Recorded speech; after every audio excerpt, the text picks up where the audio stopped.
Hey, thanks for checking out the Ham and Spam Retro Review. If you like what you hear, please remember to subscribe, leave a like, or leave a comment, whatever platform you listen to this on. And also remember, there's always additional content on our website, hamandspam.com, where you can find links to Facebook, Instagram, and Twitter. Thanks for listening. Hope you enjoy it. For even more content, check out our friends Nick and Brandon over at their podcast, Talk or Go Home.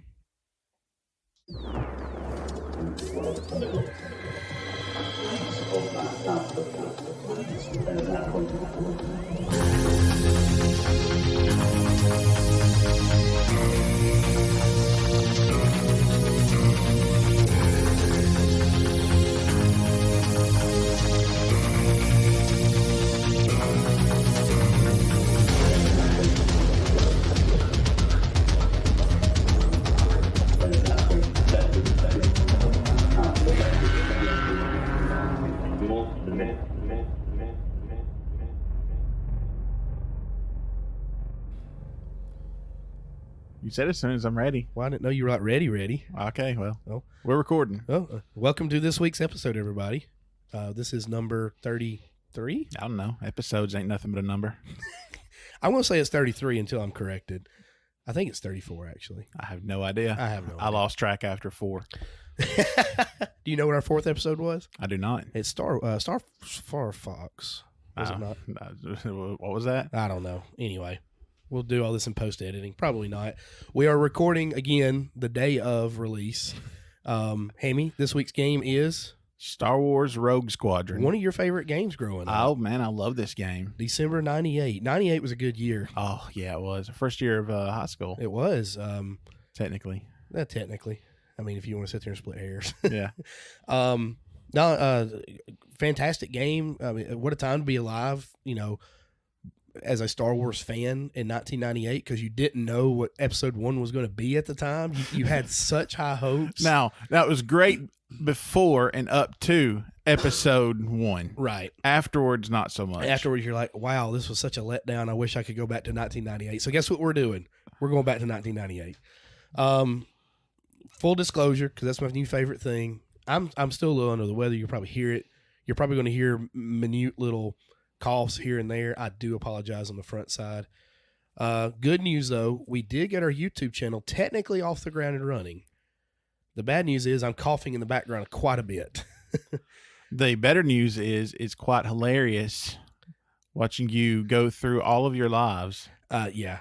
in less than 5 minutes. Yeah, it took me a little bit to get the controls down, and even after I kind of got the controls down, I still struggled.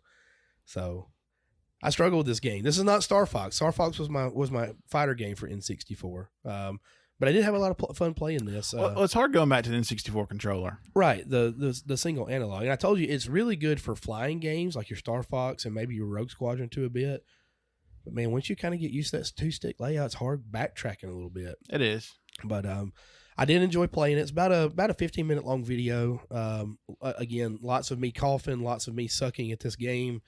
But more than anything, it was just a test run to see how this worked, and I thought it did a pretty good job. I did too. It looks pretty good. So maybe, fingers crossed, going forward, we can post some videos of us playing and, you know, jabbing at each other. Now, whenever I did the recording, it was just me by myself about 10 o'clock at night, and trying to get everything synced up and everything. But hey, it worked. It's there. It's content. And hopefully going forward, we can get a little bit of all the games we're going forward with. So, Go watch it. Yeah, it's on our YouTube page, Ham and Spam YouTube page, I guess. If you search Ham and Spam, there's a ton of videos, so you'll have to keep looking. Just look for our logo. Please subscribe. We've got a link to it, don't we, on hamandspam.com? It is on hamandspam.com. You can throw it up on Twitter as well. Sure. Just go and subscribe, and hopefully you'll get some better quality videos from an audio standpoint, or from a commentary standpoint, rather. So, and a gameplay standpoint. It's neither here nor there. But hey, the upcoming games, though, we've got a lot of good ones coming up. So hopefully it'll be some that people actually want to see us play. Maybe so. I'll probably see you play and me commentate over. That's probably what it needs to be. Mm. Maybe not the very next one, but I don't know. I kind of like watching you play and struggle and ripping it apart. Well, anyway. I really wish that people had seen the Mortal Kombat 2 gameplay. Oh wow! Yeah, see you get bodied by Baraka in the first round. Ha ha ha! In my defense, I was trying to get everything set up, so I'm just trying to see. well, we kind of talked about it just a little bit. There was an audio lag, and I was trying to figure out how to do the audio lag and play at the same time. I was losing to Baraka very badly. Which, by the way, we asked last week if anyone knew how to help us. Do we ever hear anything back? No. Okay, thanks. What I ended up having to do was using the Elgato capture to video and using GarageBand to record, and then I had to sync them up manually. Okay. But once I got it, it was fine. That's not bad. But that wasn't too bad. There wasn't any kind of backtrack through the headphones. Everybody got to hear the audio from the game. They got to hear my commentary as well. So sweet. At least going forward, we got something to work with. Yeah. Now, it's probably going to be terrible, and people are going to laugh at us, but that's why we have a podcast anyway. Who would ever thought that we would have lasted 30-something episodes by now? So yeah. So all right, well let's jump into the game. Okay, yeah. Rogue Squadron come out December 98. Did based on a very popular comic book series. It is X-Wing Rogue Squadron. And this right here follows Luke Skywalker and his Rogue Squadron. I think we've already said that 3 times now. Now, the timeline for this takes place. I apologize for that little interruption. Slight break. Hammy got spammed on his cell phone and lost it just a little bit. This morning it's been rough. Well, I woke up. I had 3 of those in the span of about 10 minutes. Oh wow!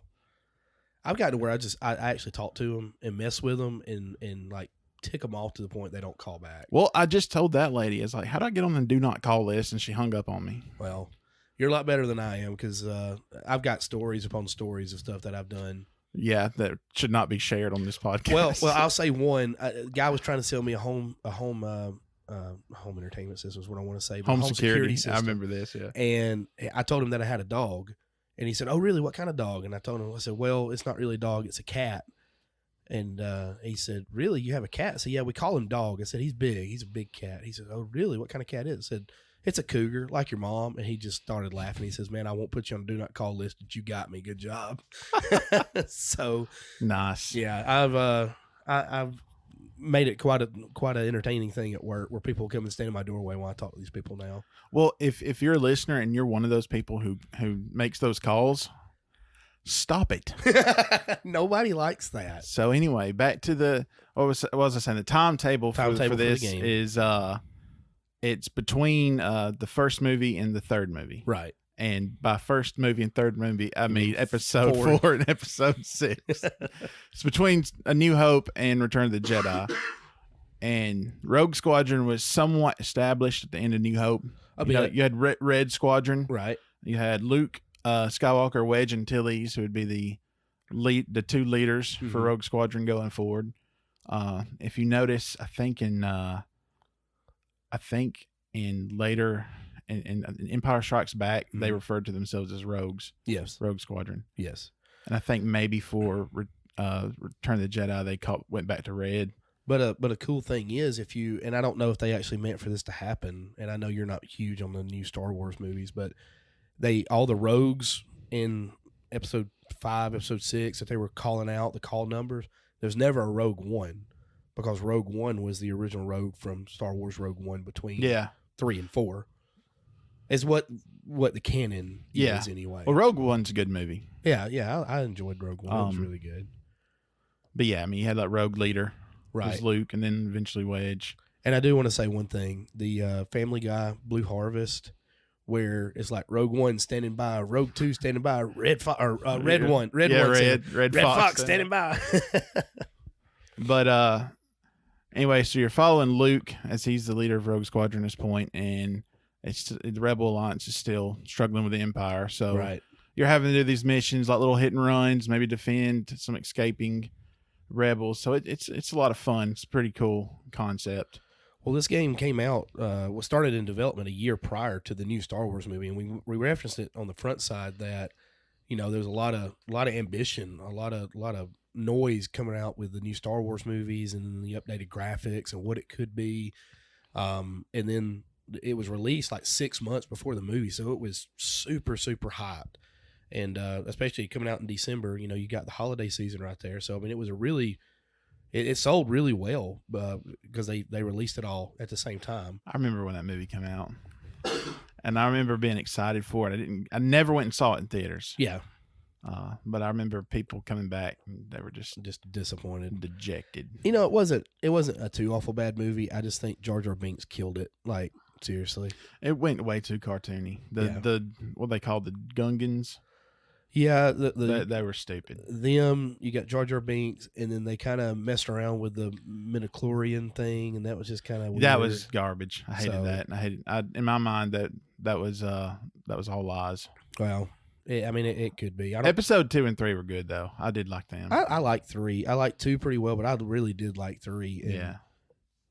Again, you knew the outcome of the story. You know what's going to happen. You know who's going to survive. You know who's not going to survive. But it was cool seeing it. It was cool seeing it. How they had to. They had to tell the story some way or another. Right. And I thought they did a good job of it. But anyway, back to Rogue Squadron. Well, I say all that to say this, and I don't know if you want to get into this right now about the hidden vehicles and stuff in it.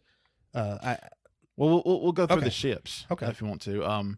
The standard ship is the X-wing. Sure. It's your typical good balance of defense and weapons. Right. Nothing super special. You can close what they call the S-fulls, which makes the wings instead of 4 makes it look like 2. Right. You go faster, but you can't fire your weapons in that mode. Right. You've got R2-D2. I thought it was cool that your shields, when you take damage, they can regenerate. Yeah. And that's R2 working on them. But if you take too much damage, R2 screams and gets fried. And he can't fix them. He can't fix them. Well, maybe that's what happened to me quite a bit.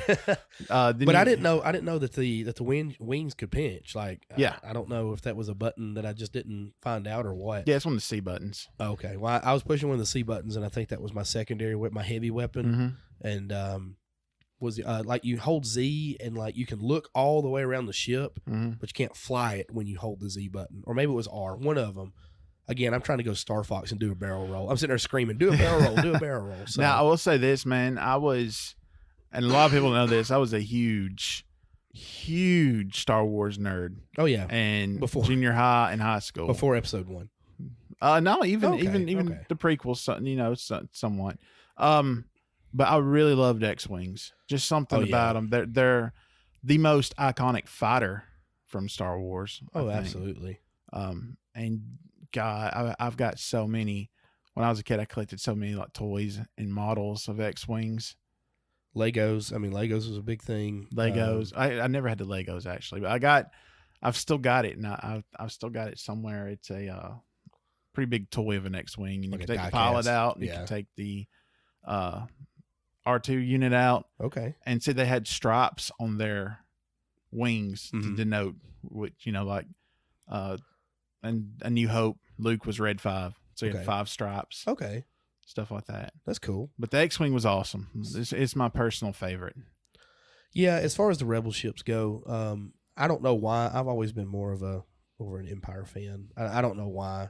I've always liked the bad guys. I like the bad guys in every movie. You like heels? I do. I'm a heel. Empire was a cool enemy. Cool bad guy, rather. Well, just Vader in general. You take Vader's ship, it's just, he's the best at it.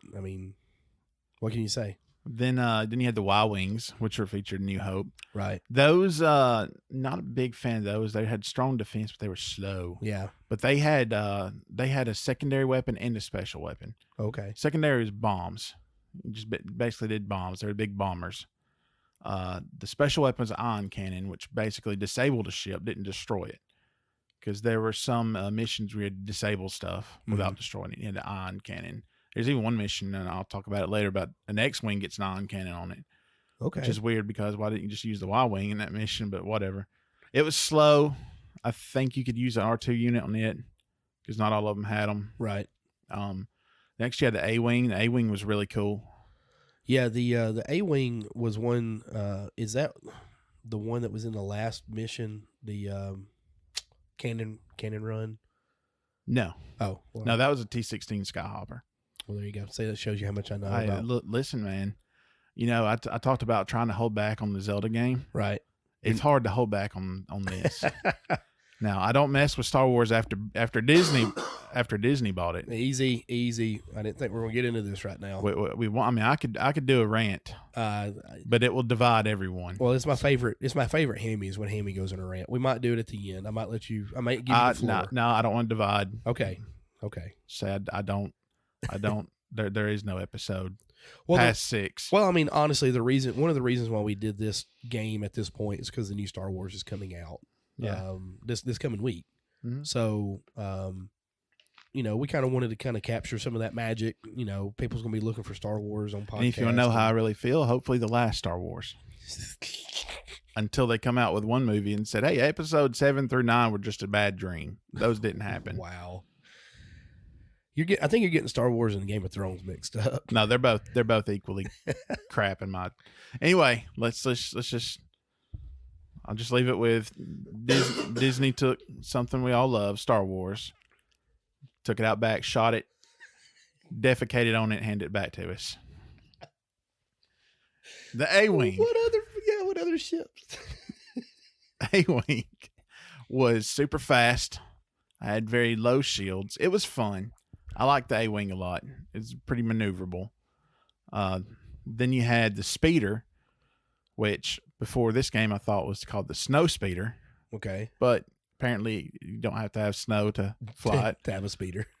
The Speeder's different because everything else, you can do barrel rolls, flips, go out in space. Right. The Speeder can't. Right. It's limited to atmosphere. Right. And you can't do, at least not in the game, you can't do flips and barrel rolls. Because you're already close to the ground with it. Right. And you're supposed to be close to the ground. Sure. Your special weapon was the tow cable. If you have a speeder mission, you're more than likely going to run into an AT-AT you got to tie up. Yeah. Which is iconic in its own sense, too, because is. One of the games that we almost did was Shadows of the Empire. And that's one of the first levels is you're tying up the It AT-ATs. is. God, I love that game too, man. Well, and 64 had some good Star Wars games. It did. And I guess the main reason why we didn't go with that one is because it was a little more in depth, a little longer than this particular game. Well, I mean, this is a long game. Yeah, we'll get to Shadows at some point because I put a lot of time. This game maybe, and I told you an estimate earlier, probably 200 plus hours. That's crazy. When I was a kid. Probably not that much with Shadows, but pretty close. Well, that's also because we didn't have jobs then, and our parents only bought us like 2 games a year, so you had to put the time into the game that you had. with all the games coming out now, if I was a kid now, oh gosh, there's no way they'd find me dead in my room, full of Monster and ramen noodles. Yeah, Taco Bell. So you had the Speeder, you had the V-Wing, which was new for this game. And you didn't unlock it until the very end, the very final mission. Mm-hmm. And it was similar to the Speeder in that you were kind of limited to being close to the ground. You couldn't do flips and rolls and stuff, but it was awesome. It was an awesome ship. So that's your main ships. Well, and there was one that I thought was kind of interesting was they had the Naboo Starfighter. Right. And people didn't know about this. There was a code to get this game. Kind of a complicated code, too. Well, there was a code to get this ship, and they didn't release it for a full 6 months. They waited till the movie came out before they gave this code out. And, nobody knew about it. Like, the Game Sharks and all that kind of stuff that you could put on this didn't know about it. That was even in the code or anything. And, honestly, probably the best ship in the game. Yeah. And so I just thought it was cool that they kind of kept that secret because, back then there was codes. It's not unlockables and hey, buy this extra DLC to get this thing. It was already programmed in the game. You just had to find a way to unlock it, whether it was a code or a password or whatnot. I think it was just cool that this thing stayed secret for 6 months. Oh yeah. And then it turned out to be one of the better ships on the game. So it's just kind of neat. You can also unlock the Millennium Falcon, which kind of not your favorite. No, not really that good in this game. And you could also turn the V-Wing into like a 1970s Buick. No kidding. Yeah, that was kind of a neat little Easter egg thing. That was the favorite car of one of the producers, or the car of one of the producers, or something. I don't know the exact backstory on it, but it was just neat that there was a Buick, like of all things. It's this Buick convertible flying around with the Rebel sitting there on the steering wheel. It was only the V-Wing though. Oh, it's only the V-Wing that could be that. Okay. So those are your ships, and each mission has a default ship that you start with. It's going to be one of those, except the unlockable ships, of course. And as you progress, I think based on medals you unlock in that mission, you can unlock a few more ships when you go back and play through it again. Right. So that added some replayability. Well, this right here was one of the first games to introduce, to actually use the expansion pack as well to help out with the graphics and stuff. So I thought that there was a neat thing. It's not to the point where you have to have the expansion pack to play it, but it does visually make it better. Right. So like Donkey Kong 64, I think you had to have the expansion pack to play it. Yeah, and someone was telling me Majora's Mask, you had to have it. Really? I don't remember because I got the expansion pack as soon as it came out. Sure. I did do that, and so I was kind of blissfully unaware of what needed it and what didn't after I got it. See, in 98, I didn't understand why you needed an expansion pack. You know, at 35, yeah, I do now, like just because of what that system could actually process from its maximum power. Mm-hmm. But you think about, like I know we said it with the memory cards. That's a 8-block, 4 megabit memory card. And we're talking about 4 terabytes of memory, like what I've got on my Xbox One now. So you got an expansion pack? I can look right quick and see. Well, you played Rogue Squadron, so I guess you have to. No, you don't have to have it. Oh. You don't have to have it for that one. Now, I do have Donkey Kong 64, and I haven't. I bought it. It's still in the packaging from the person I got it from. I haven't played it, so I don't know if I've got it. I'll bring mine 64 over sometime. Okay. You can play it. Okay. Donkey Kong 64 was a good game, too. You never played it. I never played it. But that'll be on the list. So the missions, you start off, and what I love about this game is you get like a briefing before each mission. Some dude with the most serious voice. Very, very. Go look at the YouTube video. He is all about this mission. It's like the Empire's on this planet. You need to get rid of them or something like that. Right. So it's quite humorous, but I guess we can hit the missions and talk about those. Okay. Well, like you said, the first one is the ambush on Mos Eisley. Yep. And by default, you have the X-Wing. Basically, you're going through and you're trying to destroy the probe droids. Yeah. And the TIE bombers. Those dastardly probe droids, which are present on like every level. Yeah, exactly. They I think there was only that one in the movies. But you're doing some kind of little patrol. And nice basic little introduction. Very nice, very easy introduction level. What's I know you got to destroy the probe droids, and you got to defend the city from the TIE bombers. Right. How about it takes a while to actually see a TIE fighter in this game? It does, which is kind of crazy. You get TIE bombers, TIE interceptors before that. I like this mission. You could fly around. It's somewhat open. I mean, sometimes you get a fail condition if you got too far. Sure. From your objective. Right. Or you had to defend something. You know, they'd be like, well, Skywalker, what are you doing? Right. And you can fly around. You can see the Tusken Raiders, the sand people. You can. Walking around with their big banthas. Yep. I would shoot them every time. I didn't shoot. I saw them and I thought they were pretty neat that they put them in there, kind of like a little Easter egg thing. That hey, out in the distance, that's where they are. I killed them. I didn't. I was afraid I'd fail the mission. I guess that the games nowadays are way more advanced for things like that. You kill those guys, you know, you fail the mission. But you know what's interesting is dying is not a fail condition. Really, if you get shot down or crash or whatever, you respawn. You know, granted, if you've got enough lives, right? And like the mission, it's like the mission was still going without you. Like if you're supposed to escort a shuttle and you die, you respawn, you have to run and catch up to it because it kept going after you went down. I did not know that. I automatically assumed that I failed the mission. I had to restart, or maybe there's like a little miniature checkpoint within there. So now, as far as passcodes, I did use infinite lives when I was a kid. Well, I found that, you know, it makes it way easier and way more fun. Yeah. Well, we'd go to the grocery store with Mom, and I would get her to write down codes. I'd find a tips and tricks book because they'd never spend it $3 to buy it. Oh heck no! So I'd have to, hey, write this down on your grocery list. So the neat thing about the levels that we've got mapped out, because Hammy's got way more time than I do. I've got recent time into this. He's given them all rankings out of 10. This particular one you did 5 out of 10. Right. Just an intro level, very basic, nothing super basic. Major. Mos Eisley's very tiny. It's like a dozen buildings. Yeah. But, I mean, that's no fault of theirs. That's just their limitations of the hardware. I like to assume that Han Solo and Greedo are in there shooting each other at some point while all these bombs are going off. Well, yeah, Greedo has already been dead at this point. But Greedo-ish character. Yeah, someone else Greedo named species. Greedo. Yeah. So, But yeah, it's very basic. Just shoot the probe droids, go shoot the TIE bombers. So whenever I played that, this is one of the 2 levels that I played on the YouTube upload. I only got a bronze on this. Granted, it's the first time I picked it up, but like I didn't understand that there's different things that you've got to do. It's you have to get the different medals because you can beat the mission and not get a medal. Period. Oh, really? I didn't know that. If you meet none of the conditions. Okay. And the conditions were time, enemies killed, friendly saves, accuracy. Accuracy was a big one. Because let me tell you, and you did it, and I've watched some playthroughs of people do it. They hold down fire the entire time, and I mean, I get it right now. I get it, but at the same time, there's some later missions where you've got to pinpoint shoot something without hitting something beside it. Yeah. And you can't do that. You've got to actually take time and line it up without holding it down.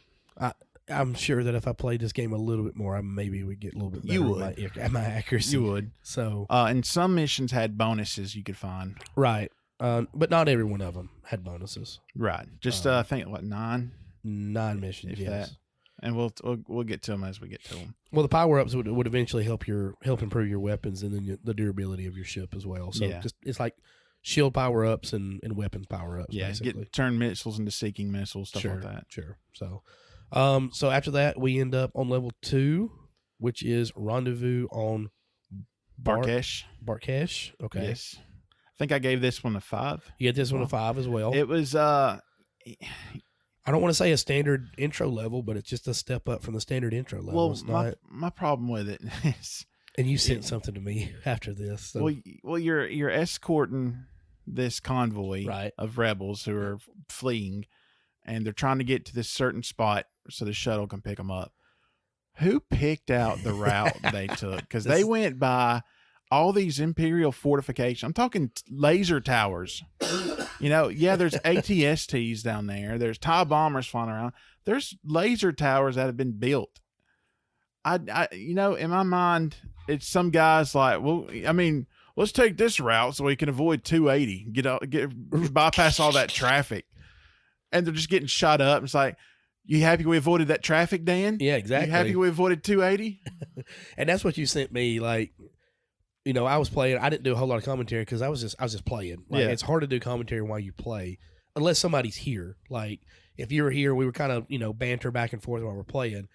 Well, you had said, I can give you plenty of commentary. Like, first of all, and exactly like you said, why are we going by these fortifications that's obviously been built here already? It's like we're fleeing the Empire. Why are we driving right by them? Yeah, exactly. So, why couldn't we take a route that bypassed all the defenses? Or, hey, how about shuttle? You come meet us here. Sure. But the thing about this mission that kind of it got just a 5 out of 10 for me is because it could get boring because you had to stay with that convoy. And sometimes that convoy was so slow, it took it forever to get to a point where enemies spawned.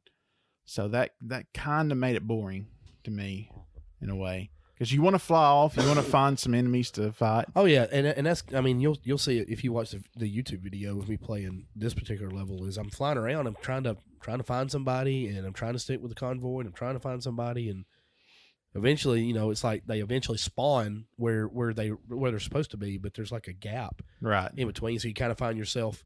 What is that all range mode in Star Fox, and that's the biggest thing I can compare this to because I didn't play it growing up. Was you get so far you have to turn around and come back toward the convoy. Then you get so far you have to turn around and come back toward the convoy. So I'm just sitting there just kind of making figure eights. Now, when you play this game enough, like I did, you kind of knew the path they were going, and you could, in between moments when there were no enemy spawns actually attacking the convoy, you could fly ahead to where some enemies were and take them out ahead of time. Sure, to make it easier. So that made getting gold pretty easy. Well, if anybody happens to watch me play this level, I was terrible at it. Did you get a bronze on it too? I got a bronze on it too. Which, by the way, your rank was dependent on the medals you got. Right. And what was my rank? Supreme Allied Commander. Supreme Allied Commander. And it's on there too because I saw that and I saw your file. With 11 golds and 8 silvers. No bronzes. Did you see what I named my file? Yeah, H&S. H&S. Yeah, he deleted Bob. I can't believe he deleted Bob. Bob was a trainee. Bob was terrible. I don't know. I don't remember anything. Just don't delete my other two. Well, I started, and all joking aside, I actually started once to record me going to your file and going to delete and then going over to, are you sure? And hover over it for a little bit and just make you sweat for a minute. And I was like, it'd be my luck. I'd hit A and it really would delete. So I'm not even playing around. That would have ended our friendship. It would have ended 3 decades. Wow. No, I'm kidding. So after that level, we move on to level 3. Which is the search for Nona. Okay. Yeah, this is where you first get an A-wing. First 2 are X-wing missions. This is an A-wing. This is a rebel ship that's been shot down. The rebel crew is stranded. You got to go find where they crashed, and you got to defend them while a rebel shuttle comes in and gets them out of there. And it takes its sweet dear time. This one was okay. 6 out of 10. 6 out of 10. It is not very eventful. It introduces the tanks, the tank droids, and the TIE interceptor. TIE interceptors, yeah, because those are ideally fought with A-wing, and also the AT-PTs, yep, which I don't think were in the movies. It's like an AT-ST with a different looking cabin. You'd have to go into more detail than that. I know what an AT-AT is. I don't know what an AT-ST is. When they were fighting the Ewoks, Return of the Jedi, those walkers on 2 legs, that's AT-ST. Okay, I got you now. And the AT-PTs, their cabin just look a little different. Okay. It stands for all-terrain personal transport, whereas AT-ST's all-terrain scout transport. Wow, your inner nerd is really showing right now, buddy. It's coming out, man. You might want to put that away. Look, hey, you know what? Star Wars is mainstream now. I had to hide it back in the 90s. You're not wrong there. You're not wrong at all. I had to hide it then. From there we go to level 4. And by the way, if I can't nerd out on my podcast about retro games, about Star Wars, yeah. Well, then where else can you do it? Well, I mean, you're right. It is way more mainstream. It's cool to be a nerd again. Like, I don't miss high school, but like my inner nerd in high school would like to come out, like be available at this time and be like. Well, perfect example. I went to a basketball game last night, and old school Clint is still Clint at 35. Like I'm in the student sections of all places. I have no kids on the court. My kid's 11. He's not playing varsity basketball. It's an ugly sweater party. So I've got a women's ugly sweater on. That's the biggest one that I could find. Was a XXX. I've got it on. It looks like it's 2 sizes too small. I've got the refs laughing at my tail the entire time, and I'm yelling. Well, behind me, the kids are like just kind of looking at me and taking Snapchat pictures of me and all this other crap. So it's just funny anyway. But behind me, I hear a guy going, "Hey, y'all gonna go see the new Star Wars movie? Oh, you should. It's gonna be epic." Like, I'm like, wow, these kids are like openly talking about Star Wars. Like back in the day, we couldn't do that. It's not even good Star Wars. Exactly. Like if it was like the re-release of the original, then hey. Would they feel the same way or what? But one kid was like, "Yeah, it's gonna be epic. We got to go Thursday night on the opening." So yeah, well, kids are stupid now. They don't know anything. They don't know good when it smacks them in the face. They don't. They really don't. They wouldn't know good if it shot them under the table with a Mos Eisley Cantina. Oh, who shot first, Haamy? Han. There you go. Okay. So from there we go to level 4, and this is the defection of Corellia. This was a great mission. Did I say that correct? Corellia? Yeah, Corellia. Okay, Corellia. Han Solo's home planet. Well, there you go. And he makes an appearance. Well, that could be part of the reason why you gave this an 8 out of 10. Well, it's fun. It's very action packed. A lot of stuff going on. Okay. You're in speeders on this one. And the AT-ATs, the aforementioned AT-ATs. Yes. I know what those are. Now, the story behind this one is there's an Imperial officer named Crix Madine. What a cool name is that? Yeah, really. It's awesome. Can I change my kid's name to Crix now? I'm not a judge, so I can't say. We can start calling him that. He'll be confused. Yeah, he would. So, Crix Madine is wanting to defect from the Empire to the Rebellion. The Empire gets word of it. So you kind of get there. You're kind of trying to make sure nothing goes wrong while the rebels pick him up, because apparently picking someone up takes a long time. But you go through the mission. You have to defend the city from TIE bombers. Mm-hmm. Eventually, a different part of the city over some hills. It's a very pretty level. Crix Madine's like, "Hey, I'm under attack. You got to go back to defend him. You got to go back to the city because AT-ATs have just materialized out of nowhere." You get to tie those up. On this mission, it was kind of hard because The first AT you come to, there's like hills all around it. Right. And when you start to tie them up, it goes in this weird camera angle so you can see all the action. You're no longer third person or first person. Is it like, second person like Shadows of the Empire? You know, kind of, sort of. Oh, is it? Okay. It's a weird camera angle so you can see the whole thing and wrap it up. Right. Now, if you go too high, it'll shoot you. If you go too low, you'll bounce off the ground. And if you go too wide, the cable will break or you'll hit something. So you've got to stay on him. You got to make 3 passes to tie him up. I think you got to take down 2 AT-ATs. Okay. Han and Chewie show up. It's quite hilarious because there's one point where Chewie's just and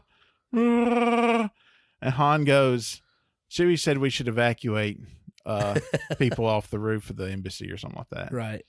By the way, I need to edit that Wookiee sound out. No, please leave it in. You got to leave it in. Or at least find a better sounding one. No, leave it in. We'll get in trouble with Star Wars. You can't edit anything that's true. out. That's true. See, I'm telling you, man, once it starts coming out, it's hard to put it back in. It is. This mission is also the first one where you find one of the bonuses. Yes. Advanced proton torpedoes. Yeah, you got to fly. It's in the city. You got to fly down between some buildings. You can see little stormtroopers running around. You can see little Imperial boats out in the water. Look fighting with a detailed walkthrough stuff. Yeah, dude, I'm telling you, man. 200 and something hours, and he still remembers all of this. And this was over 20 years ago. I know. So I think I gave this one an 8 out of 10. 8 out of 10. Great mission. Loved it. This is a hook mission. And we come to the last level of Chapter 1, and this is level 5. This is the Liberation of Gerard 5. Yep, Liberation of Gerard 5. This one's okay. You're defending some Gerard, what? 7? No, Gerard 5. You gave it a 7 out of 10. Oh, a 7 out of 10. I wonder what your hand signals are for. I don't know. We got to establish that. I'm trying to tell you that 25 fouled out. Yeah. So this one you're defending some Y-Wings while they disable these Imperial yachts because the governor, the Imperial governor is basically robbing the city because they're wanting to defect to the rebellion. Mm-hmm. And so you're showing up. The Y-Wings are hitting these big, like, spacecraft that you're not supposed to destroy. They're hitting them with their ion cannons to disable them. Right. The whole time you're fighting towers. I think this one introduces the missile turrets. Do I have that down there?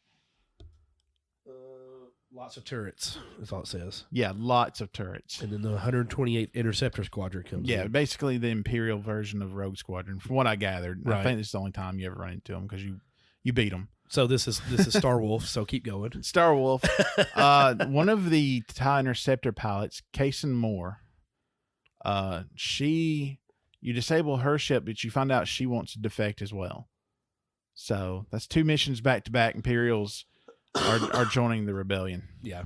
And you need a lozenge or something, don't you? Well, I've got this cold kind of thing going on, and then we're a week away from Carrie's family's Christmas party, and we do this thing called Crafty Christmas. So I've been sanding all morning. Oh gosh. So I've got sawdust in my eyes, I've got sawdust in my nasal cavity, I got sawdust in my throat, and I'm sorry everybody, I've been coughing a little bit. My eyes kind of water, and at one point, Hammy actually stopped the podcast because I kept looking for the off button because I thought I was going to have to sneeze. So, yeah, I need a shot. But let's keep going. I'm power through it. So yeah, 7 out of 10. It's pretty fun mission. It's another one that looks really cool. Yeah. And again, like I said, that's the last level of Chapter 1. So these chapters, there's 4 different chapters of this. And they're all pretty neat because they've got the scrolling text, the iconic Star Wars scrolling text, that leads you into the next chapter. So, even when you first cut the game on, the first chapter it gives you the backstory, and it's just awesome. I mean, it gets you in the feels if you're a Star Wars guy. It really does. Because you're like, oh, this is awesome. So, and again, this whole time you're basically fighting a guerrilla war as Rogue Squadron. I mean, everything you've done so far is defend rebels as they escape. Help these defecting Imperials. So you really get a sense of where you're at in the galaxy. Sure. And then the next one, what's the next one? The first level, Chapter 2, level 6 is the Jade Moon. Jade Moon was pretty cool. You gave it a 7 out of 10. It's I think a lot of people consider it their favorite. I don't personally, but that's just personal preference. No, I have nothing against it. That's You're on the Moon. Crix Maydeen, who you helped out 2 missions earlier. He's got his commando unit. He was actually in the previous mission. I forgot that. He's in Gold Squadron, not Rogue Squadron, but Gold Squadron with the Y-Wings. But this one, he's got his commando units, and I think you're taking resources. Yep. Stealing resources from a secret Imperial base. Yep. That Kaysen Moore told you about. She's now a member of Rogue Squadron. Right, and we're trying to destroy the shield generator so he can get into the base. And you got to fly low to get some of the shield generators, or these missiles will take you down. Yep. So it's pretty action packed too. Lot I don't want to call it in stealthy, but it's like it gives you like you said, you can't get above a certain altitude because it's an instant failure of the level.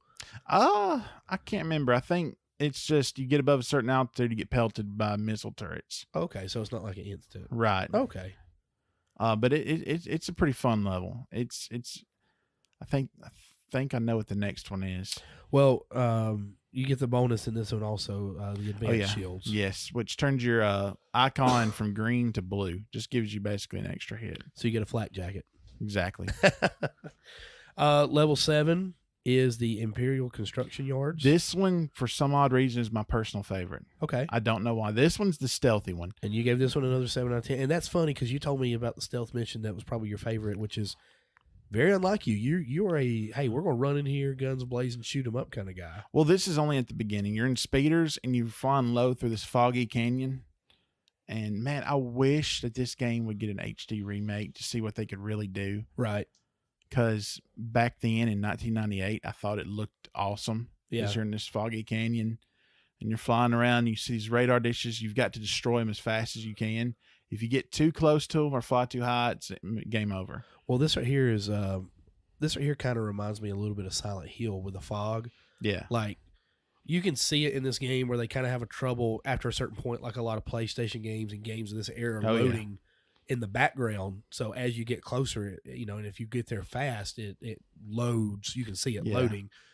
Well, this right here does a good job of hiding it with that fog.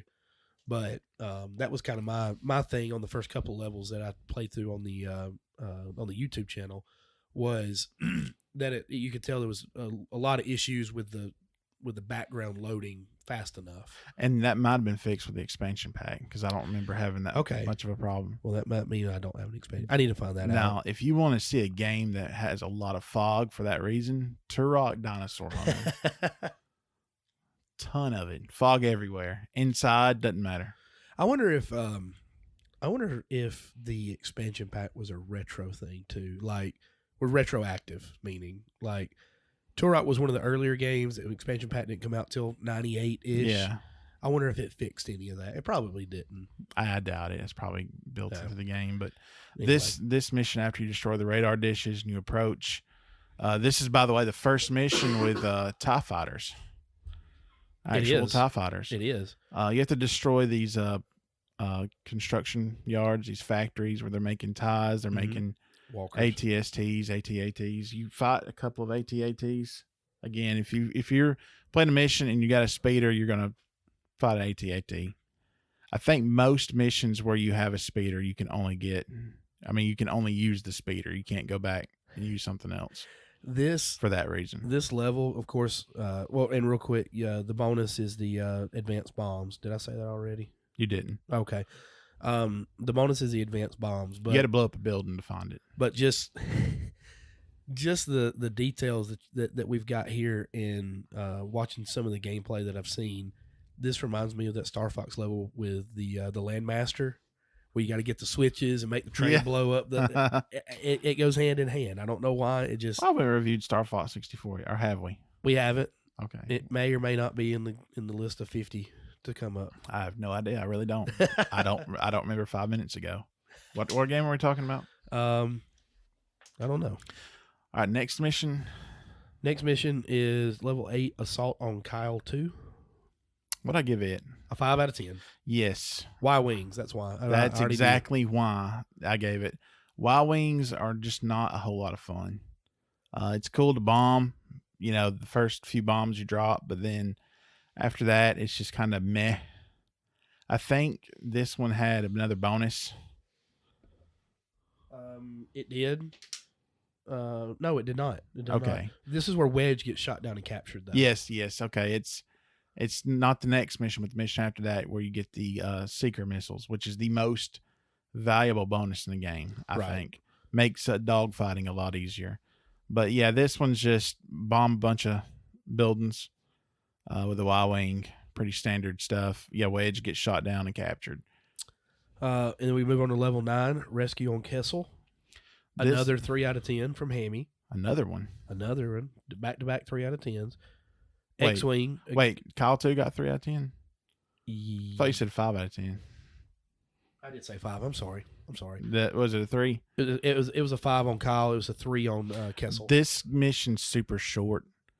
This is the one where you get the X-Wing with the ion cannon. Yep. And you're taking on this armored hover train. All you have to do is shoot each individual car on the train with the ion cannon, and it's over. Oh, okay. It's useless. It's pointless. But you're doing that because Wedge is on the train. There's some other rebel prisoners. It's kind of a part 1, honestly, to the next mission. Because they're like, okay, bring Wedge's X-Wing in. It's like, hey, we don't know what you've gone through as a prisoner, but you need to get right back to work. Exactly. They must work for the same company I do. Well, and like Haamy said, that's it's almost a two-part mission because level 10 goes to Prisons of Kessel. Prisons of Kessel. You gave this one a 7 out of 10. You're still it's in good. X-Wing. Yeah, it's good. You're again, Crix Madine and his commandos have to go to these prisons to save these prisoners. You destroy shield generators so they can get to the building. Mm-hmm.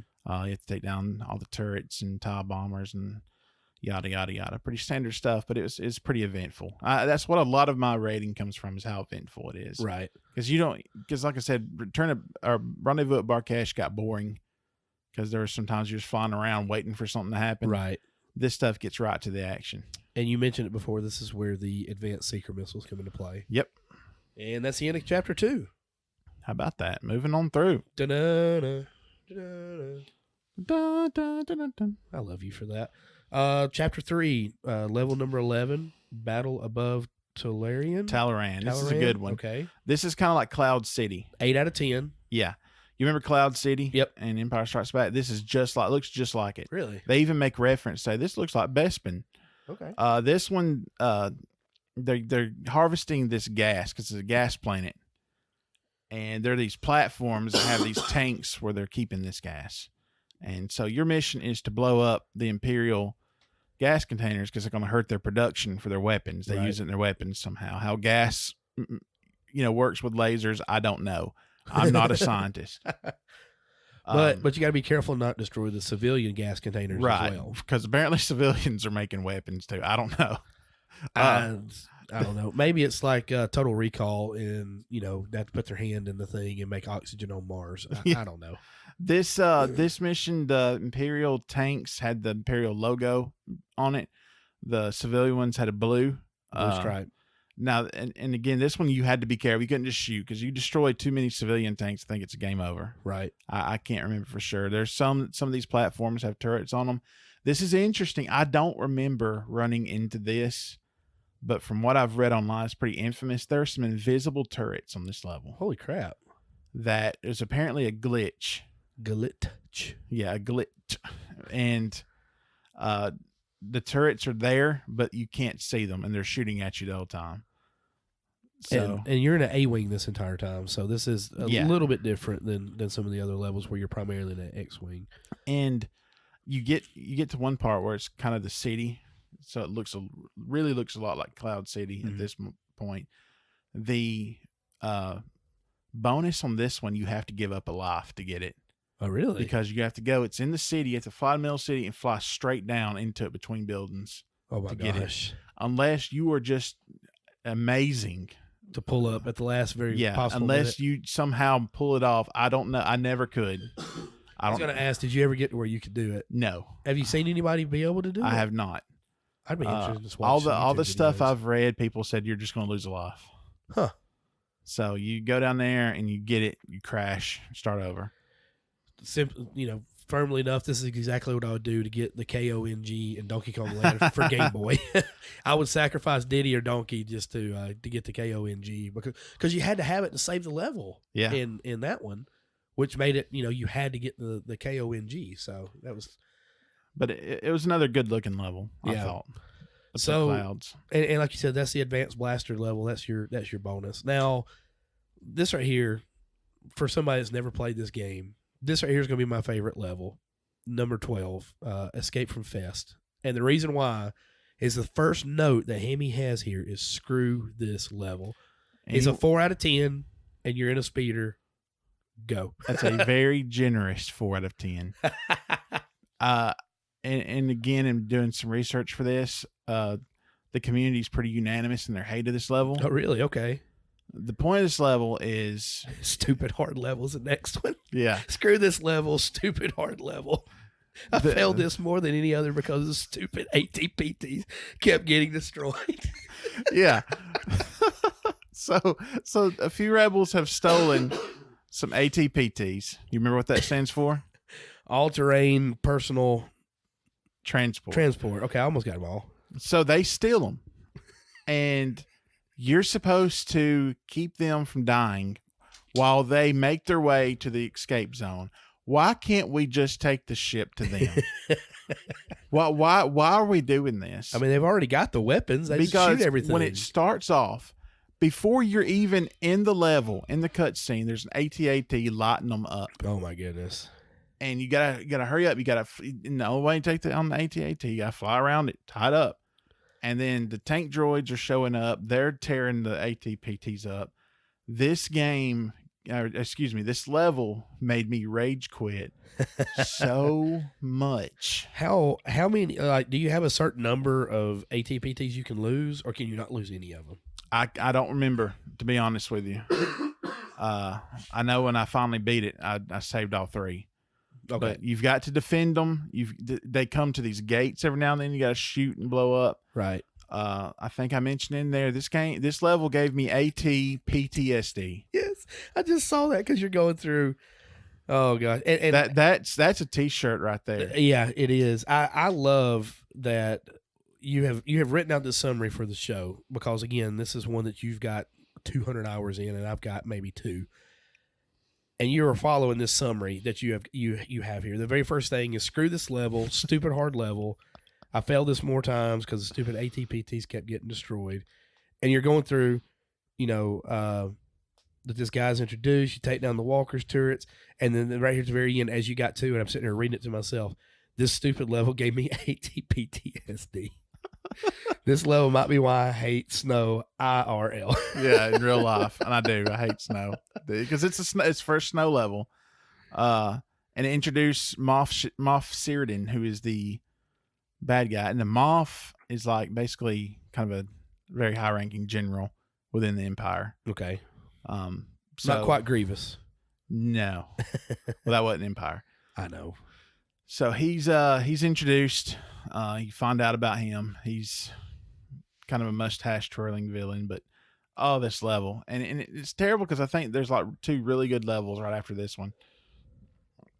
Pretty good as far as your rankings, yeah. And the next 3 are actually this one had me hung up for so long. When I finally beat it, I don't know. I might have cried. I don't remember. Like I said, automatically it's my favorite because it gave you so much crap. I love the comments. I love sassy Hammy. I don't know why. I want to see you play it. You can watch and maybe we can record. That would be gold. Just watching me play that with you here. That would be gold. Moving on, level 13, blockade on Chandrilla. There you go. Now this is interesting because they keep referring to the city as Chandrilla, but the planet is Chandrilla. It's like because it's like it's like Corneria. I again, Star Fox is my go-to. What's my note on there? Like you're supposed to get to Chandrilla. Voiceover says it must reach Chandrilla. Chandrilla is a planet, so mission accomplished? ? RTR. Yeah. Yeah, you're supposed to make. It says you're supposed to make sure the train makes it to Chandrilla. It's like, well, that's the planet, so we did our job. All right, so here it is. And you gave this level an 8 out of 10. Here's the summary that Hammy's got topped out. Protect hover train from attack so it can reach the city. Voiceover says it must reach Chandrilla, but Chandrilla's a planet. So, ... mission accomplished, ? RTR, period. Yeah, Chandrilla is like a really pretty garden planet, and it's a very beautiful level. It's probably the second prettiest level, I think, in the game, just personally. And I mean, basically all the planets are color swaps of each other. It's all just flat ground. Right.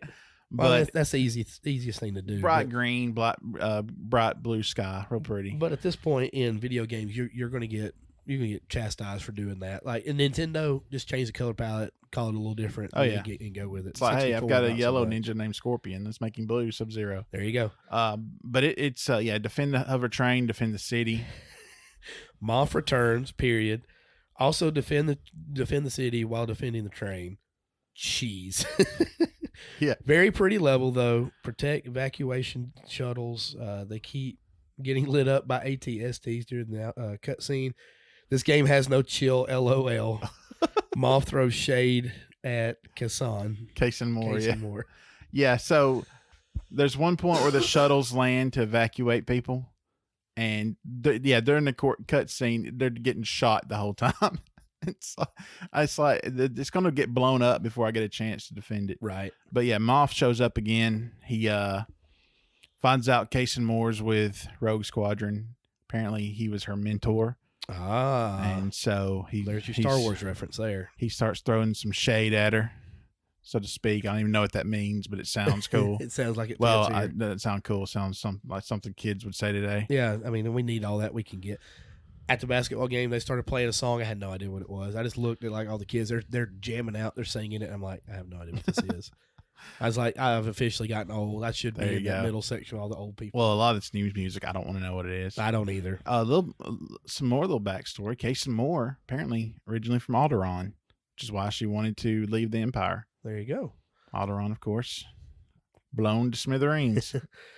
Looking for love in Alderaan places. I don't know why. I love that meme every time I come across it.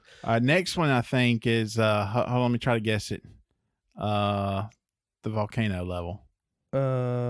Raid on Celeste? Yeah, Raid on Celeste, yeah. And you gave this one a 6 out of 10. And I already know why, because I'm seeing here the default is the Y-Wing. Yep. If it had been anything other than a Y-Wing, it would have been cool, because you're basically assaulting an Imperial base inside a volcano.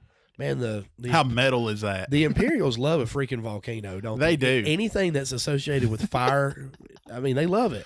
It's like, guys, we're kind of evil, so we should probably do this. And keep in mind, this is before Episode 3 ever come out, where Obi-Wan and Anakin have their epic fight in a volcano level. So, yeah. Like, they knew that they were going with this one. So, yeah, you got the Y-Wings, you take down these shield generators, and it's kind of cool because the voiceover kind of gives you a backstory about why they're in a volcano is they're using the geothermal energy from the volcano to power their factory or base or whatever. Because they're green. Yeah.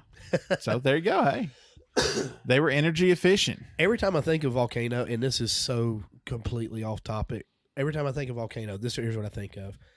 There was an episode of Captain Planet where this one bad guy had turned good. I'm using air quotes there.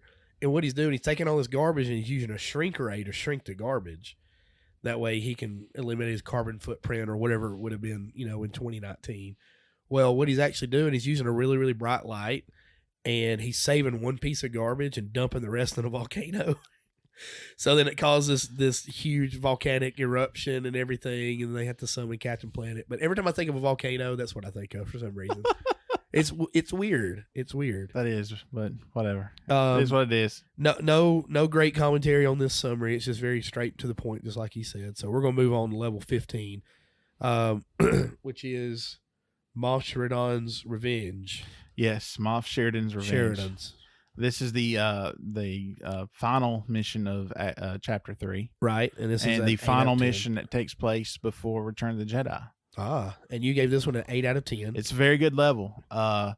You're supposed to defend the rebel Bacta ducks. Bacta is basically like this super medicine within the lore of Star Wars while taking down the Empire. And there's some ancient buildings you don't want to destroy. Right. At the end of it, Moff Ceridon shows up in an Imperial shuttle.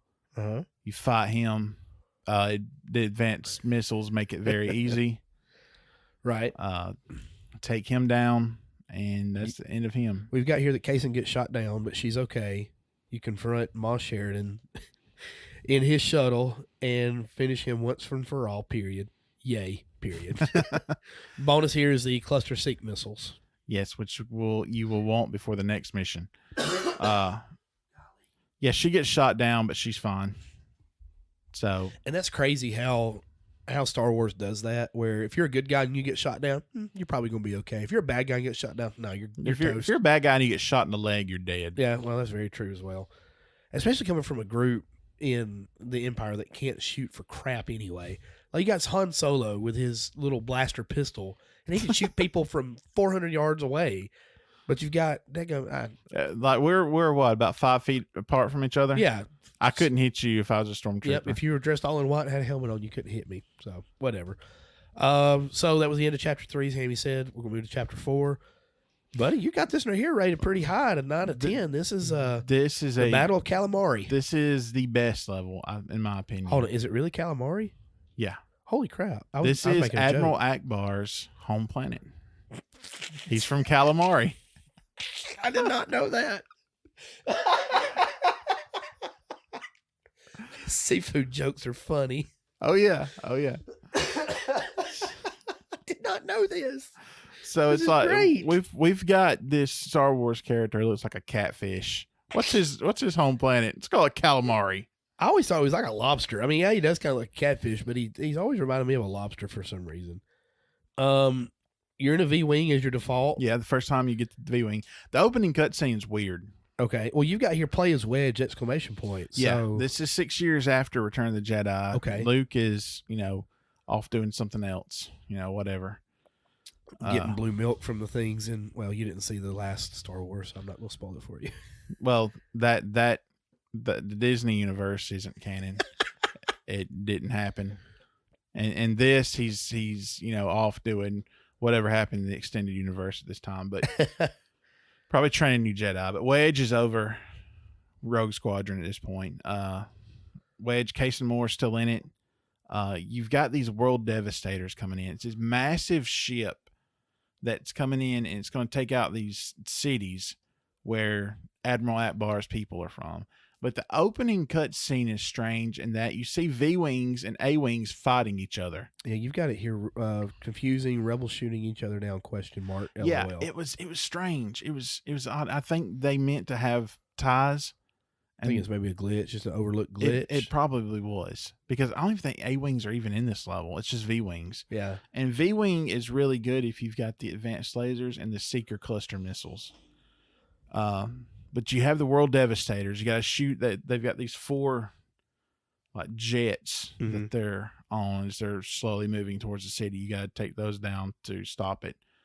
You've got these things called TIE Ds, right? Which is for droid. They're basically unmanned TIE fighters. Okay. You've got these wave skimmers, which is an AT on like jet skis. I need to see that now. Much faster. I bet. But you can actually destroy them, which I think you could destroy them normally. It just took a lot of hits. Sure. I know after you tied them up, you could keep shooting them and blow them up. Well, it's because you're a speedrunner. I mean, there's probably not a lot of weapon power there. Yeah, speeder, yeah. Speedrunner. What does that mean? So it's a fun mission. It's unique, and that you're taking on the world devastators. You can fly up top, take out the turrets. Yep. Stuff like that. It was a lot of fun. You've got here that the voiceover guy is apparently Rogue 3. Yeah, so the guy that's been giving you the mission briefings the whole time, he shows up again. He's talking. He's like, "Commander, this is Rogue 3." And it's like, what? You're in Rogue Squadron? Let's get it from his point of view, the whole entire game. Yeah. Turns out he was dead the whole time. You have Luke not on this mission and have probably the best looking level in the game. Yeah, I thought it was awesome looking. A lot of mountains, some ocean. The cities were cool looking. And that's the game. That's the end of the game. Yeah, once you beat that, you beat the game proper. There are some bonus levels here. There are. Based on getting, I want to say it's all bronze. All bronze gold. gets you the first, then all silver and all gold. Okay. Or there's cheat codes. I know for a fact I had to use the code to get the last one, but I unlocked the first two legit. Okay, so because I wasn't getting the gold on that stupid fest mission. So, excuse me, bonus level number 1, also known as level 17, is Beggar's Canyon. You gave this a 4 out of 10, not super big. No, you're in a T-16 Skyhopper. You're racing 3 other members of Rogue Squad. You're back to being Luke because this is a bonus mission, and whichever opponent you beat determines your medal. So to get the gold, you have to beat Wedge, which he takes the hard route, which is a lot of twists and turns through this little canyon. If you fly too high, they accuse you of cheating, and it's game over. And I think this is one of the first levels I went to on the YouTube playthrough because I thought that was the first level. I was like, okay, Beggar's Canyon is not a big deal. I got like 2 seconds into it and I died. Well, I'd failed the mission. If you notice on my summary, and we might share this summary. That'd be neat. I list the new enemy introduced in every level. And go ahead. So on every level so far, Hammy's got level 16 Battle of Calamari. He gives it his own personal rating, and then you've got the default ship that you are, and then under that he's got the new enemy that's being kind of introduced in this level. On this one, Hammy's got new enemy N64 controller. Summary: win the race, FML. So it's just a funny. Because beating Wedge was rough, man. Right. I couldn't keep up with it. I couldn't figure out if there was the only way I could beat him is there is a shortcut. Yeah. I found it by accident, but apparently speedrunners use it in a second shortcut. Okay. Quite a bit. The second one's a lot more risky because it's easier to fail it. But this one is basically you get to a point where you can fly over 2 hills and you don't get caught cheating. Okay. Well, so that was my thing. Like I was getting, in the canyon and I was fine. Oh, I can still hear the stupid music from this level in my head. And I would get too close and I'd go a little high and it'd be mission over. Like, what do you do in Skywalker? But here's also where I found out where I was playing under your profile and you're the Supreme Ally Commander. I am. And it would say, "Are you okay, Supreme Commander? It doesn't seem like you're yourself today." And I'm like, I'm not the Supreme Commander. He's an imposter. Get him. Twin brother. The second bonus level, number 18, was the Death Star Trench Run. You only gave this a 5 out of 10. Yeah, it sounds a lot cooler than it is. It's the only mission that takes place out in space, by the way. Okay. Even though you're technically tied to the atmosphere of the Death Star. The problem with this one is it's extremely difficult because all you're doing is flying to the end of the trench. You want the seeker missile on this. I don't know how you would beat it without it. Because at the end of it, you got to lock on to the port where you fire the missile. Yeah, and then just like the movie. Yeah, and then trust your instincts. You're getting lit up by TIEs and turrets who are incredibly accurate. Summary: just make it to the end. The trench has turns. LOL. Really, really hard level. Yeah. The trench has, unlike the movie, the trench has turns. Now, in the sequel to this game, Rogue Leader, Rogue Squadron 2. Which is on GameCube. Fantastic game. You do this mission again, and this time it doesn't have turns. It's more like the movie. Okay. And then the last level, you've got the Battle of Hoth, which personally is one of my favorite scenes in all the Star Wars lore. Yeah, I love Return of the Jedi. Empire Strikes Back. Love that one. You gave this one a 5 out of 10. So the bonus levels so far have been 4 out of 10, 5 out of 10, 5 out of 10. They suck. Okay then. This one's super short. Right. You save a guy who crashed, and it's funny watching him run around because he's not animated. It's like he's stuck in some weird run pose, and he's sliding across around, dodging lasers. So it looks like Atari. Yeah. You save him. You go defend the shield generator. It can be difficult because you got to take down some AT-ATs before they blow it up. Of course, eventually, they do, but you find out the Millennium Falcon made it off, and thus ends the mission. Very, very short.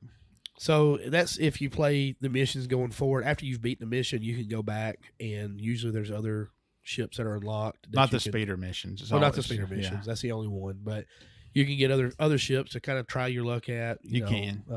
Obviously, which will some are make better than others. it'll make the Wild Wing missions better. Right. So, overall, I love the game. I know I was a little harsh on a lot of the levels.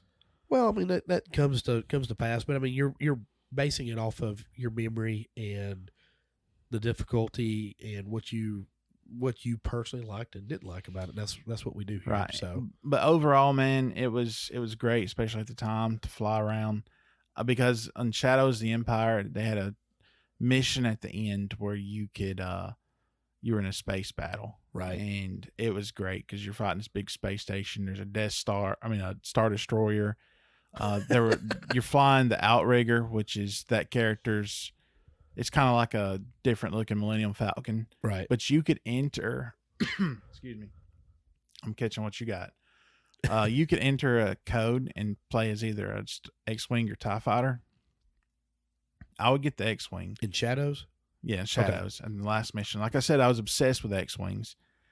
I played so much for hours, just flying around shooting down TIE fighters. Yeah, because that was as close as I could get to a game where I could fly an X-wing like I wanted to. Right.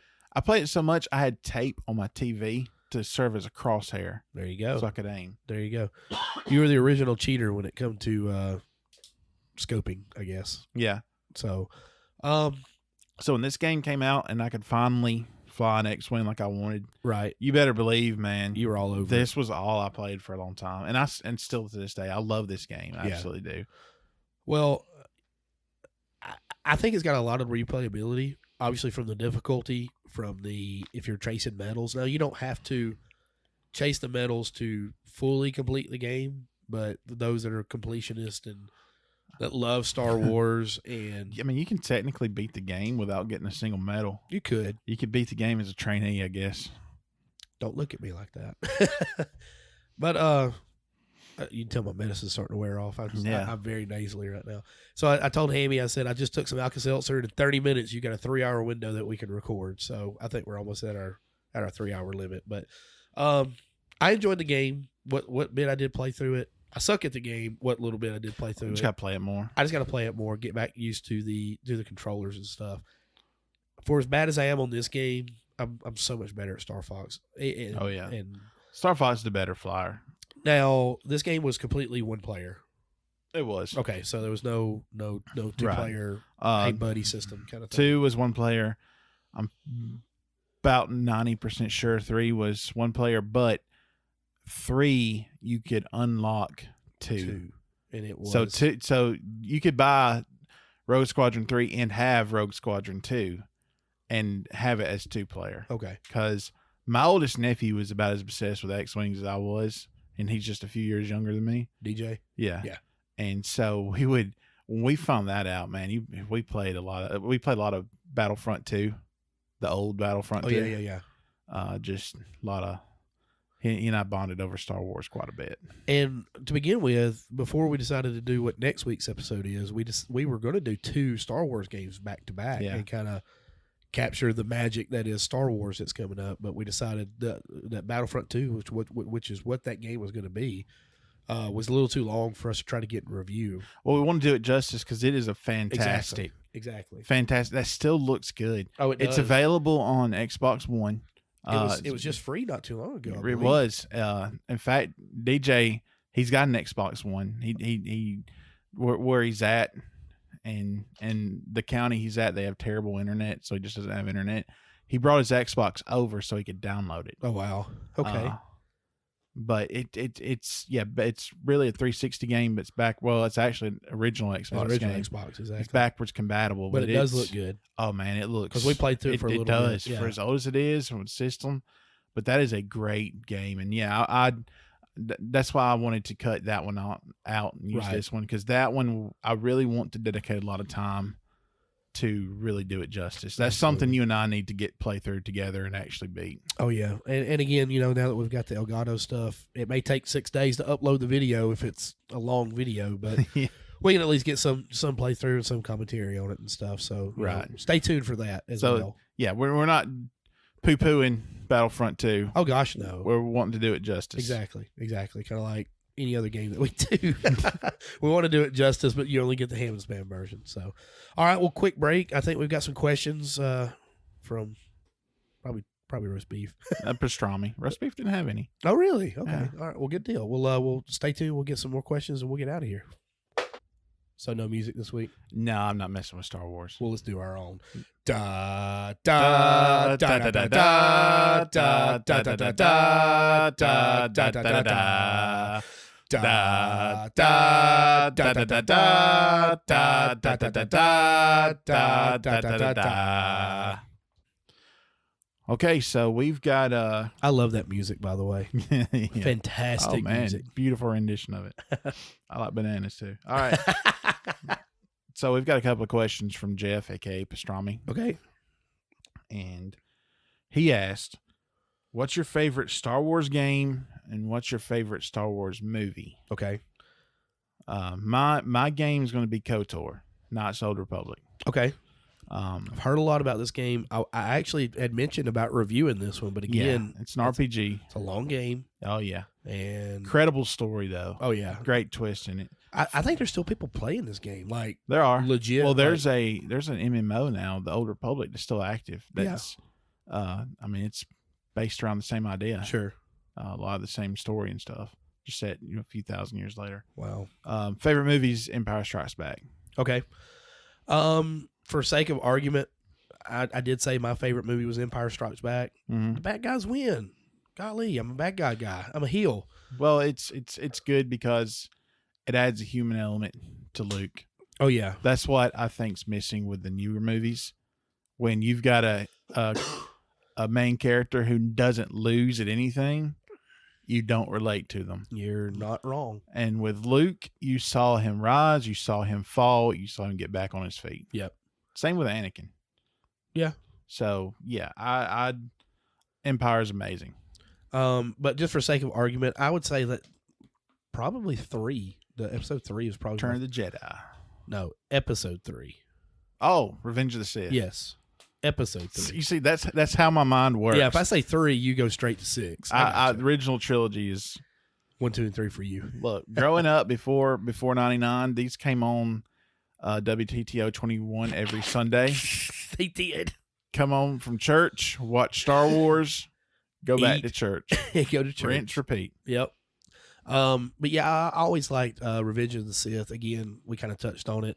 You knew the story; they had to tell it some way, and I thought they did a pretty good job. They did. That part where Vader rises up and you hear his breathing for the first time. Golly.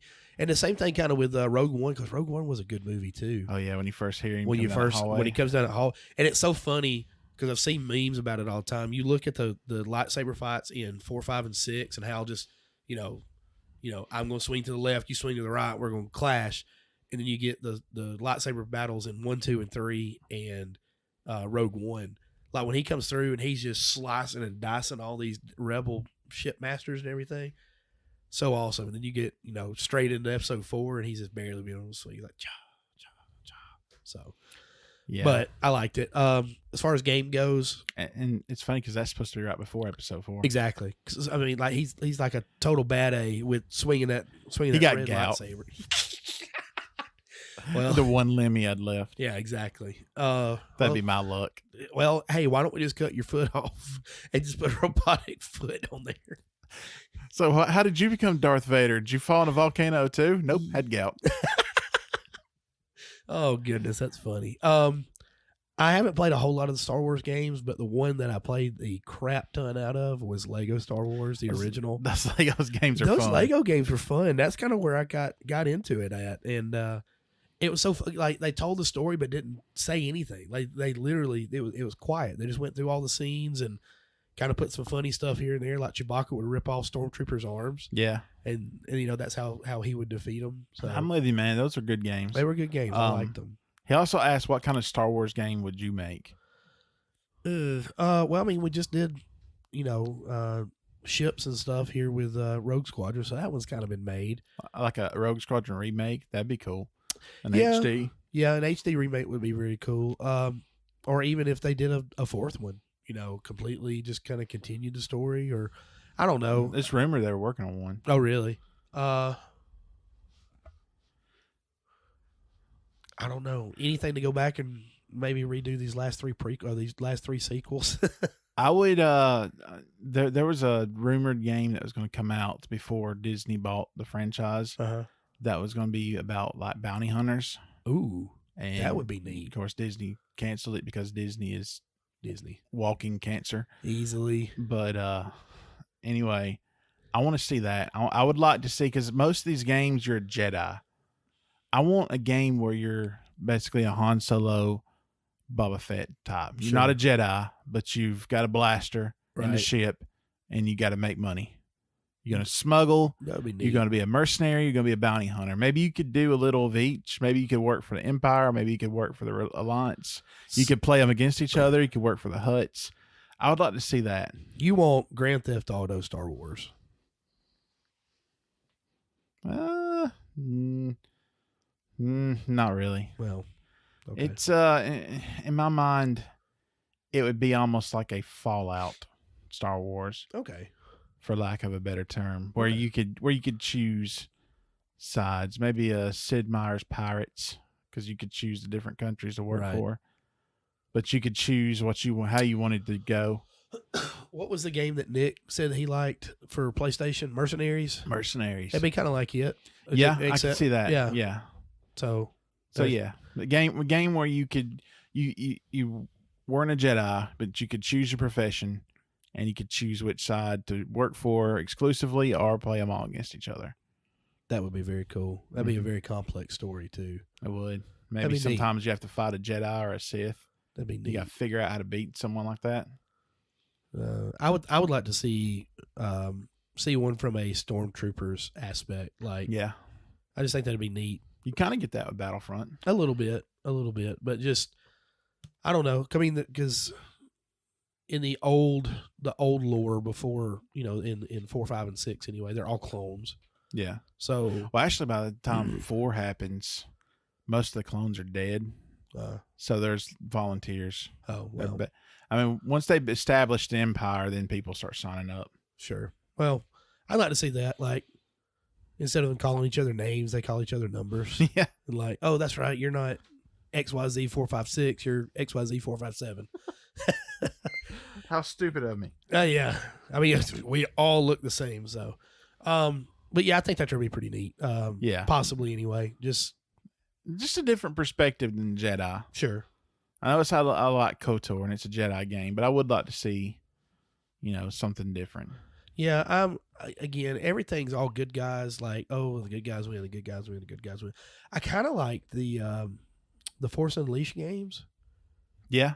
Those were pretty good. Yeah. I didn't get very, very far into them because there's a lot going on. I wasn't a big fan of the character you are, though. No, I wasn't, but the story behind it was interesting, where Vader saves you and you're kind of his new apprentice, but you're a secret apprentice. And yeah, it's just neat. And I know it's not canon. It's, an alternate storyline, whatever, but it was good.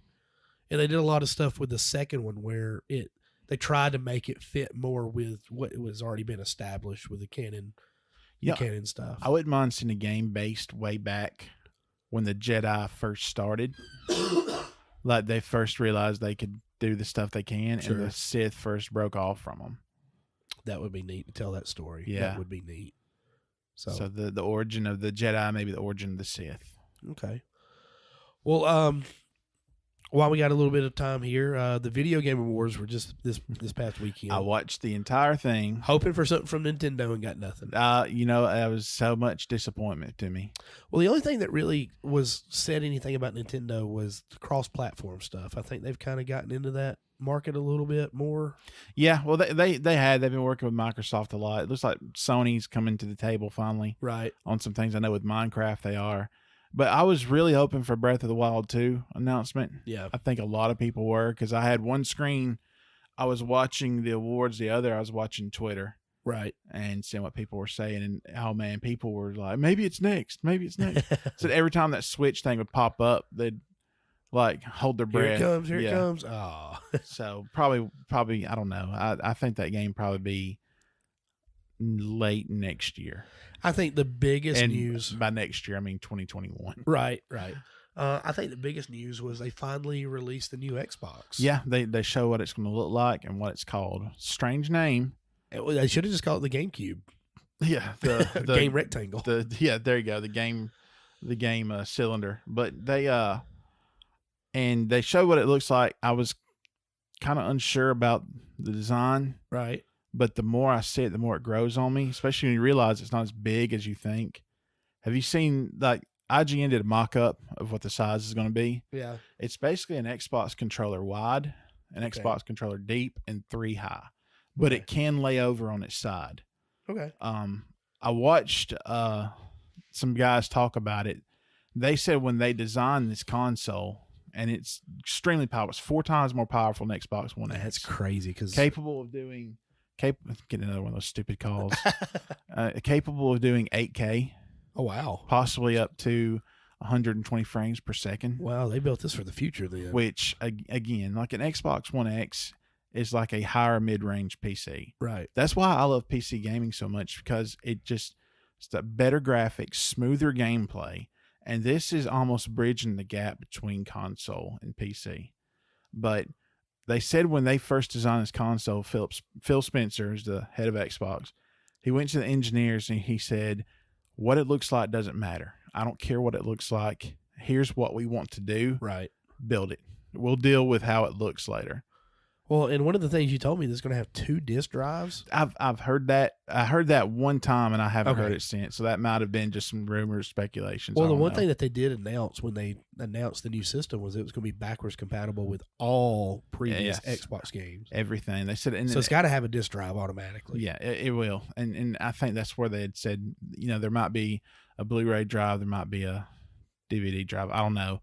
Again, we'll apparently know a lot more at E3. E3 is going to be big. Yeah, with PlayStation 5 coming out, new Xbox. What is the Xbox called? The Xbox Series X. Series X. Which makes me think there's going to be more than one in this series.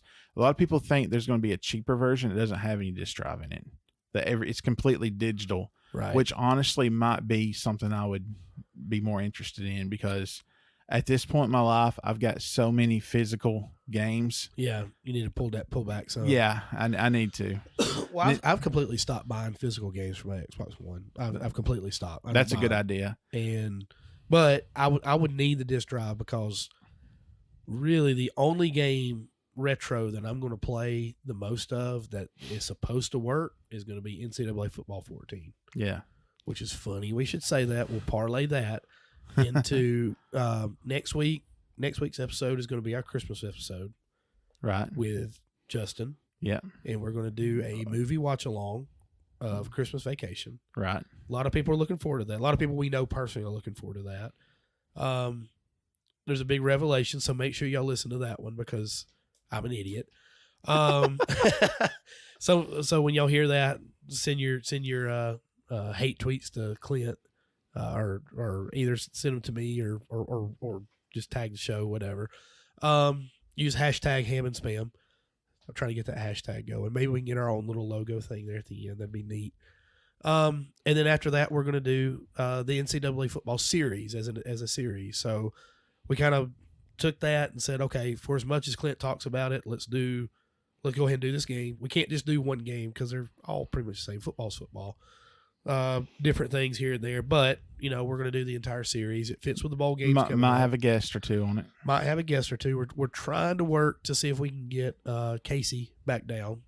Casey is from the Huntsville area, so it's a 2-hour drive for a 2-hour podcast, and then a 2-hour drive back. So it would kill a whole day. If y'all would like to hear Casey on the podcast, let us know.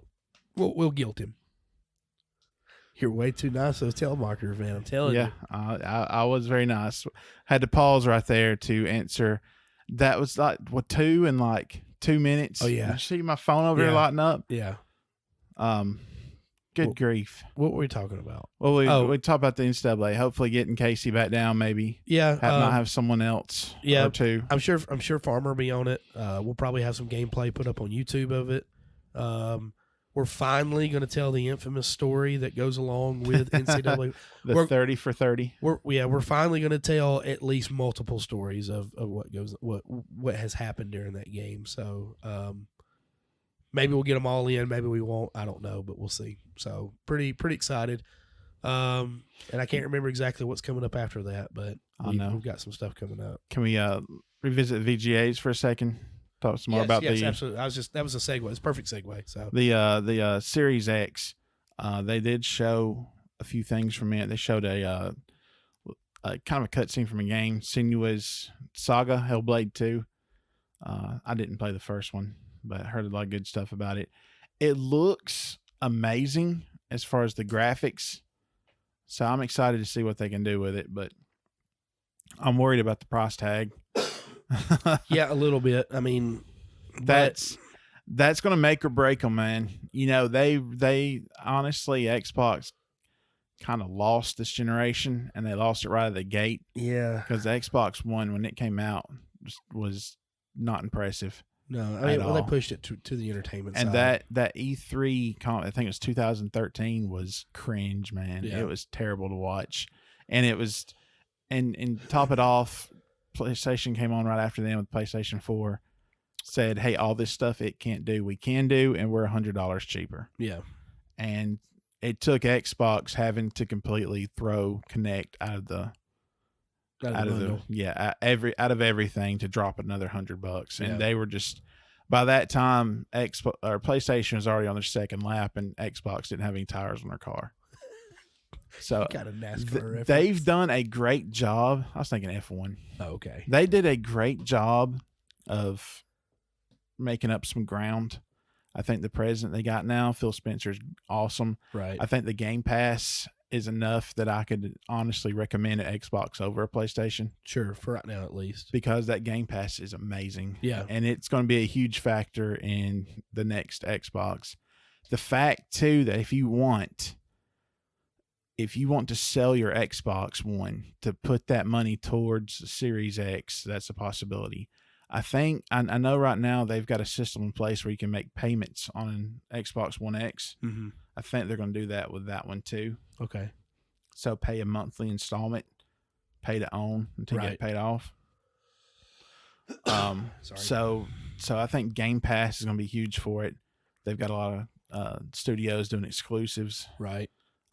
PlayStation, they showed one PlayStation 5 game, but they didn't show anything about the PlayStation 5. Oh, I thought it was just a video of it. Was it? Well, yeah, not gameplay. It was kind of a cutscene from it, somewhat. As far as the games they showed, not that. Well, they finally gave a release date for Final Fantasy VII, right? Yeah, the game they've been showing for the past 84 years. And it's not even the best Final Fantasy there. I said it. Oh, wow. Okay. So, it's the most beloved, though. According to the media. Okay.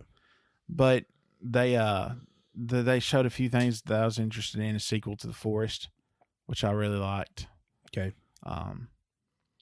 Just not really that impressive. Like I said, I was let down mainly because no new Zelda news and everything else. I was surprised at the game that won Game of the Year, which was Sekiro. But I think that the right game won. I kind of figured that the Death Stranding game was going to win because the guy who's over the Game Awards was in that game. But that wasn't the case. Green Day performed for whatever reason. Green Day's like in their 50s now, and they did 2 songs. And at this point, when I was watching, he's looking like he's got a migraine as he's talking. When I was watching, I was in full blown "Give me Zelda or I'm gonna burn something down." And I was like, Green Day, stop singing.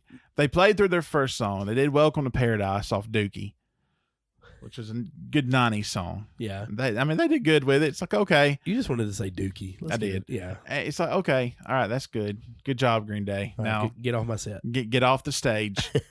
And then they started their second song. And I was like, really? They had the Muppets. One wasn't enough. They had the Muppets present the game.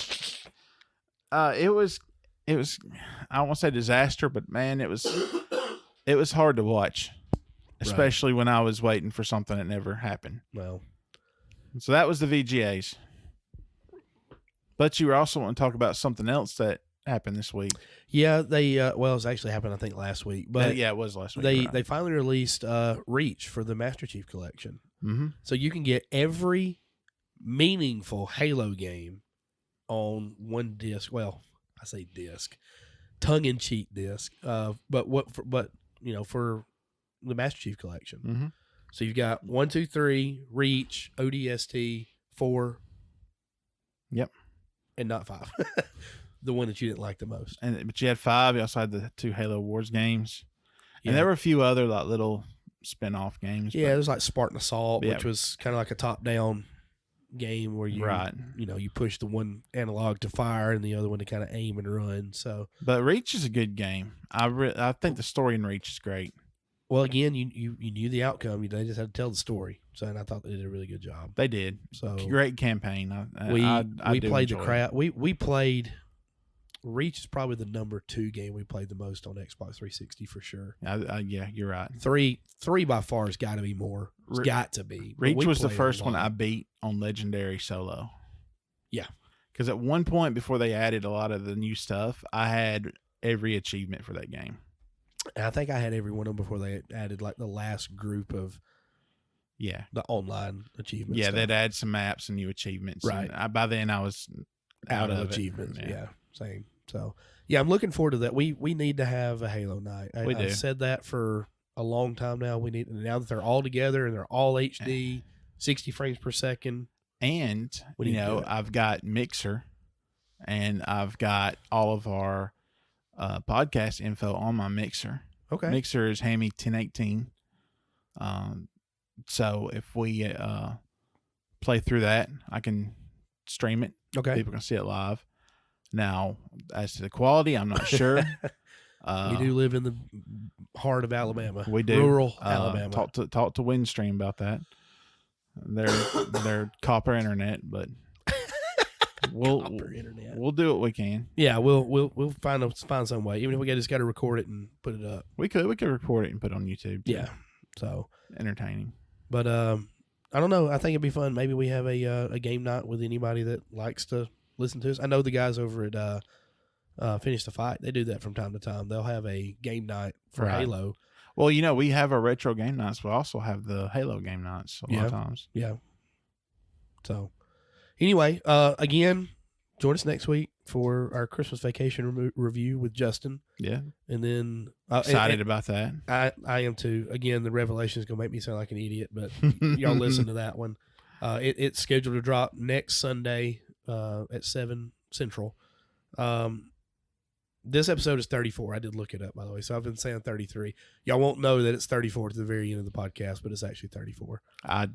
You don't care. Actually, when they click on it, it'll probably say episode 34 Star Wars Rogue Squadron. It will, but then they knew before you did. Yeah, technically.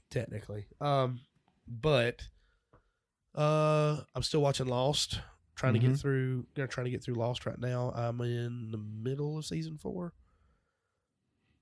Short season. It's a very short season.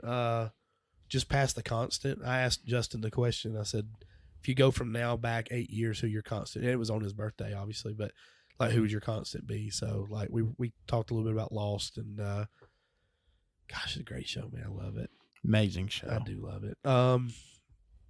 That's about it. We got a Christmas tournament coming up this coming weekend for basketball, for Mace's basketball team. So we're about to hit the door running with basketball. Obviously, it's not near as time consuming as football was, but and also we've already recorded next week's episode, right? So and it's already loaded. It's set. It's scheduled to go. Scheduled to drop. So this will be the last time, I guess we can say Merry Christmas to everyone. Yeah, and it means something. Yeah.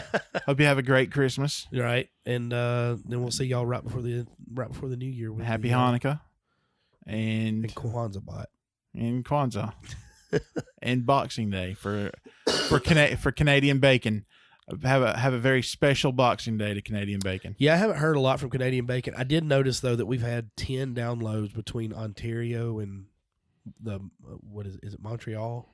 Is that the other Providence? Yeah, I don't know. I don't know either. Anyway, we've in that area we've had 10 downloads in the last week. So I guess Canadian Bacon fell off a little on the cold side for a little bit, but they fired the heat up and he sizzled right back up.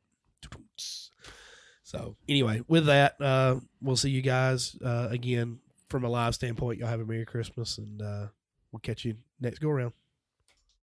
Still not doing Star Wars music? Nope. Okay. Da da da da da da da da da da da da da da da da. Da da da da da da da da da da da da da da da da da.